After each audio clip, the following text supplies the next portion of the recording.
Everyone tells you to face your fears. They forgot to mention one thing. Fear fights back. It doesn't whisper. It roars. It doesn't knock. It breaks in. It doesn't negotiate. It invades. Fear isn't some weak emotion. It's a battlefield commander. It watches you stall. It grows stronger with every excuse you make. And the moment you hesitate, it strikes. You want to be great? Fear will throw nightmares in your path. You want to be powerful? Fear will test your grip on reality. You want peace? Fear will first break your mind and leave you crawling. This is not a motivational speech. This is a declaration of war. A war against every limitation fear has tattooed into your brain. You either conquer your fear, rip it out by the roots, or let it own you. So choose now. Bow to it or break it. Let's begin, shall we? Fear is not just a feeling. It's a predator. It watches you, learns your patterns, waits for your weakest moment. It doesn't blink. It doesn't rest. It waits. Patient. Merciless. It doesn't just want you to hesitate. It wants you to stop. It wants you to fold, to hide, to doubt. It wants to crawl into your thoughts and rot your confidence from the inside out. Fear is the voice that says, "You're not good enough."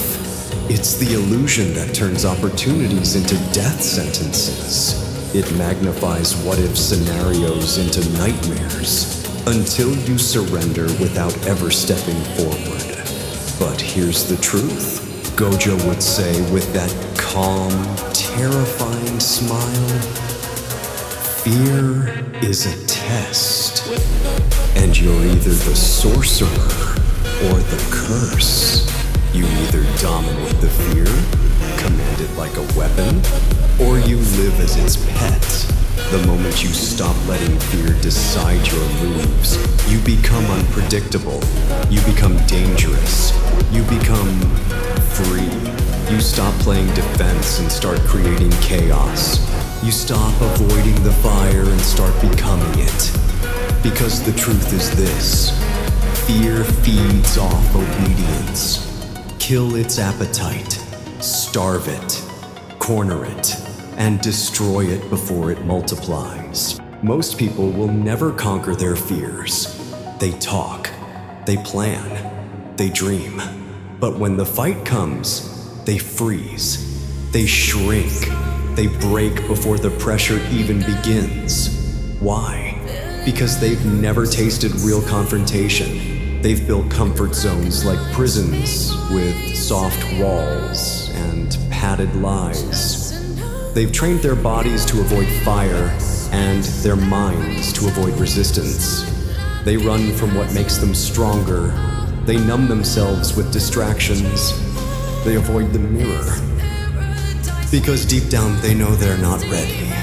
They scroll through motivational videos, hoping someone else's words will spark change. But nothing changes unless they're willing to walk through the flames themselves. They hope success will fall into their lap without risking pain. They want the title without earning the scars. They want to be remembered without ever stepping into the arena. But not you.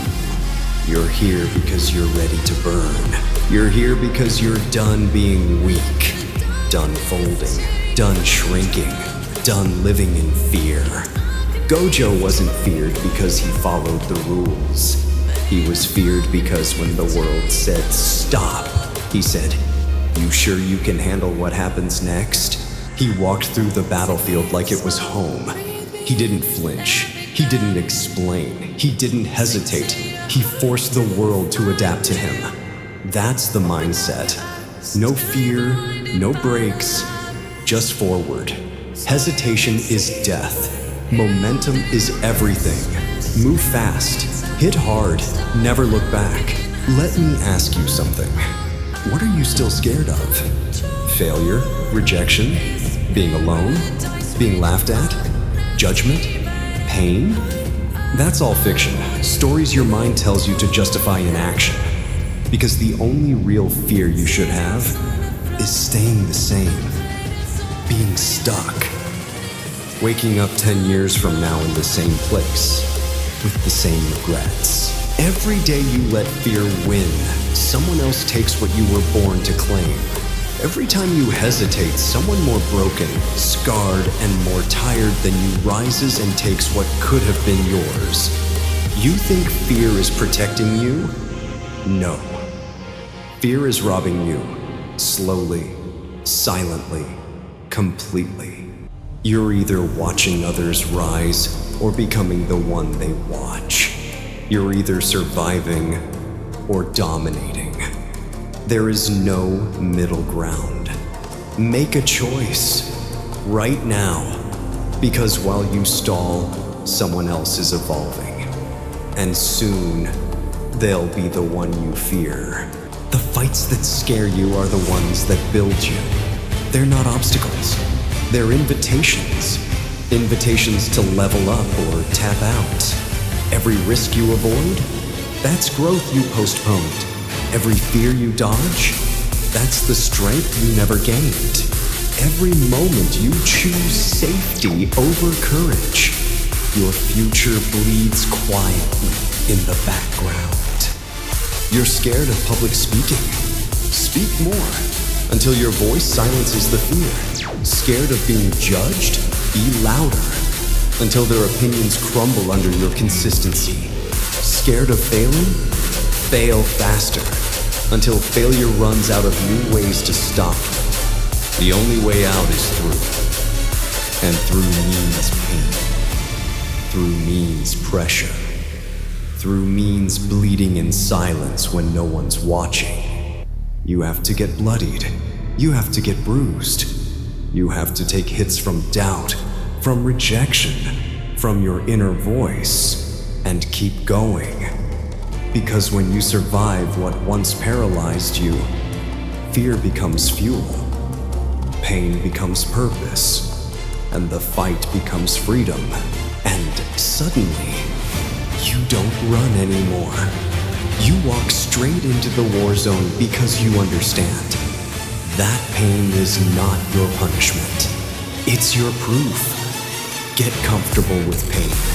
It's your only honest coach. And it will teach you what no success story ever could. This is your mirror match. You're not fighting the world. You're not fighting haters. You're fighting the version of yourself that's terrified of becoming powerful. The version that's addicted to comfort and allergic to progress. The weak version of you loves comfort. It makes excuses. It flinches at a challenge. It delays. It defends. It dies slowly. Not in fire, but in silence. In hesitation. In the soft decay of never becoming. But the killer inside you, the cold one, that version is different. That version is silent, focused, ruthless. It doesn't talk. It doesn't beg. It doesn't wait for permission. It just moves. Like Gojo, through a battlefield, eyes locked on the prize, ignoring noise, ignoring fear, ignoring limits. Gojo didn't beg for power. He embodied it. He didn't explain himself. He just walked through the battlefield untouched. Because power isn't about proving. It's about existing in a state where proving is no longer necessary. Be that version. The version that doesn't seek validation because it already owns the outcome. The version that looks fear in the eyes and says, I'm the danger, you're the delay. Because your greatest enemy has your face and your shadow is watching. And it's time you step out of it and become the one they fear in silence. You came into this world with nothing. You will leave it with scars. But between those two moments, You get one shot. One moment to decide who you are. One lifetime to either fold under pressure or become the kind of person whose presence changes the temperature of the room. So, what's it going to be? Another day hiding? Another day pretending you're not meant for more? Or one day they remember forever because you chose to become undeniable? Because fear never really moves. But warriors don't wait for silence. They fight through the noise. They embrace the chaos. They burn every excuse until only truth remains. And that truth becomes a weapon. Conquer your fears, embrace the fight, and burn everything that stands in your way. No fear, no limits, no retreat. Just domination, unapologetic, unstoppable, unbreakable, built in silence, feared by all. This is your evolution. Let them choke on the dust you leave behind. Let your scars speak louder than your words ever could.